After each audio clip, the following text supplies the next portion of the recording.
analicemos ahora la segunda propiedad coligativa, que sería la elevación del punto de ebullición. ¿Qué es lo que es químicamente ebullir? Lo que nosotros cotidianamente utilizamos con la palabra hervir. ¿Cuándo se produce la ebullición?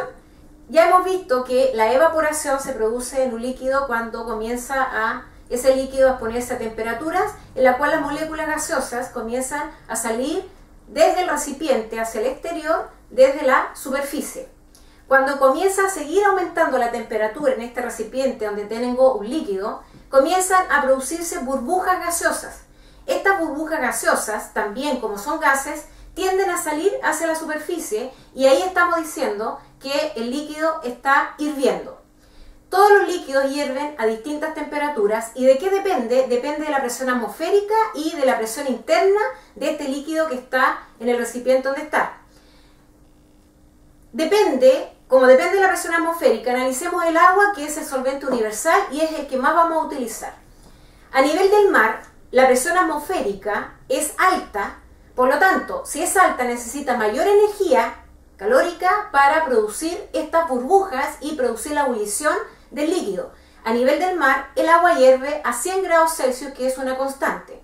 Si analizamos ahora cuál es la temperatura de ebullición del agua, pero en las altas cordilleras, vemos que la presión atmosférica allí es menor con respecto al nivel del mar. Por lo tanto, ¿qué significa eso? Que necesito menos temperatura para producir la ebullición del agua. Por lo tanto, el punto de ebullición arriba, en la cordillera, en altura, el punto de ebullición es menor.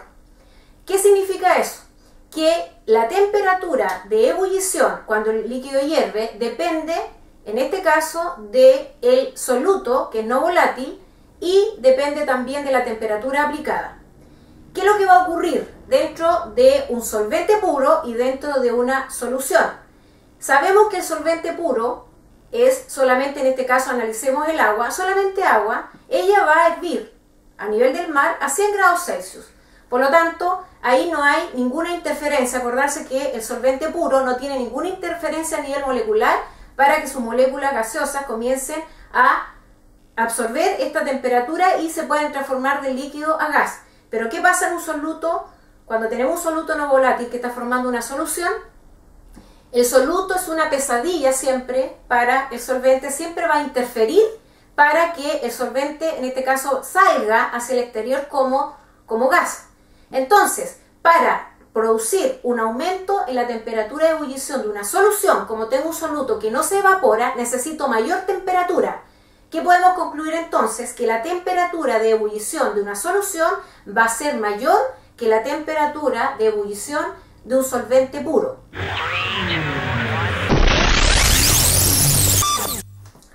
¿Cuál es la fórmula ahora que vamos a utilizar para desarrollar algunos ejercicios aplicando la elevación del punto de ebullición? Es delta T es KE por M. ¿Qué significa cada uno de estos términos?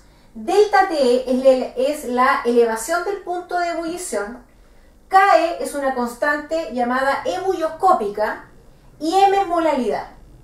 Acordarse que el delta T, como es una diferencia delta, siempre tienen que restar el valor mayor menos el menor. Por lo tanto, ¿cómo yo puedo determinar delta T? Delta T va a ser igual al punto de ebullición de la solución, porque ahora vemos que el valor es mayor con respecto al solvente puro, menos el punto de ebullición del solvente. Si nosotros acá lo reemplazamos, tendríamos que el delta T, por su concepto, sería punto de ebullición de la solución menos el punto de ebullición del solvente puro, va a ser igual a KE por M, que es la molalidad.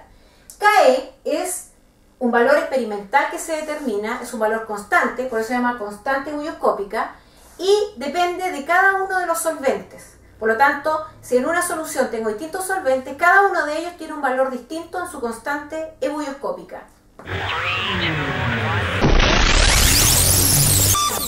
Analicemos una situación problemática donde vamos a aplicar la fórmula de la elevación del punto de ebullición. ¿Qué dice el planteamiento? Dice: calcular el punto de ebullición de una solución que contiene 50 gramos de azúcar, C12H22O11, disueltos en 500 gramos de agua.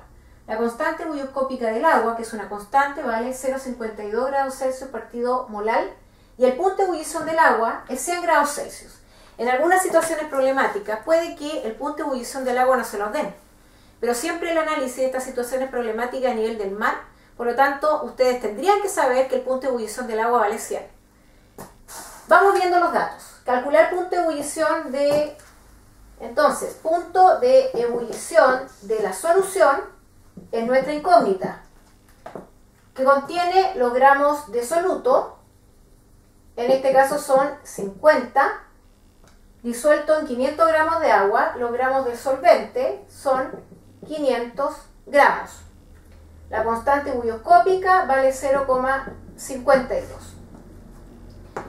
El punto de ebullición de la solución, inmediatamente colocamos la fórmula que me dice que es, acordarse que sería delta TE va a ser igual a constante ebullioscópica por la molaridad.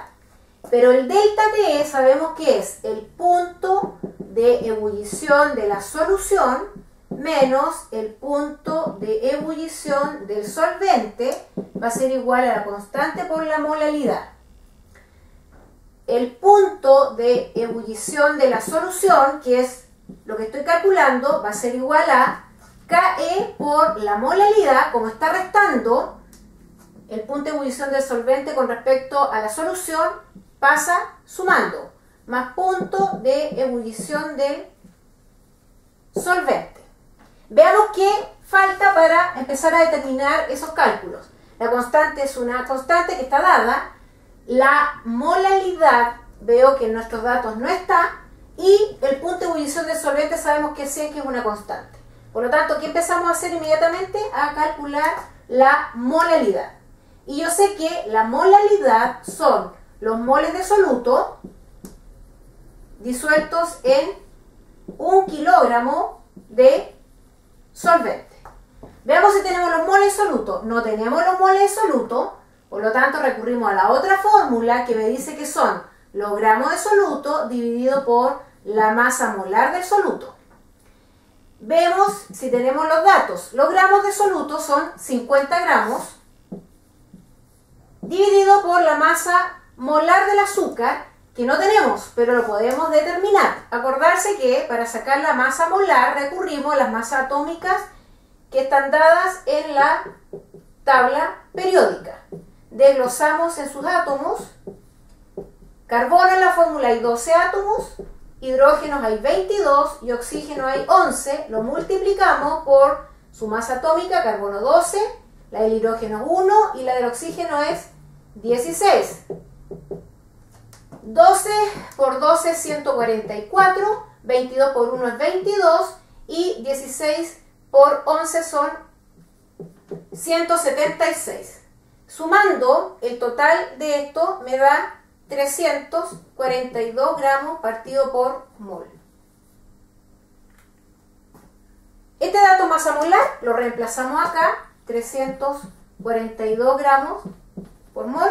Los gramos se simplifican, por lo tanto los moles de soluto, al dividir 50 dividido por 342, y eso me da 0,146 moles. Vamos entonces a determinar la molaridad. La molaridad entonces sería los moles de soluto, que son 0,146, dividido por los kilogramos de solvente. Tengo los gramos de solvente, que son 500. Acordarse que eso lo transformamos a kilogramos dividiendo por 1000 y eso me da 0,5 kilogramos. La molaridad entonces al dividir 0,146 por 0,5 me da 0,292 molar. ¿Qué hacemos ahora? Reemplazamos en la fórmula que ya habíamos despejado, que es esta.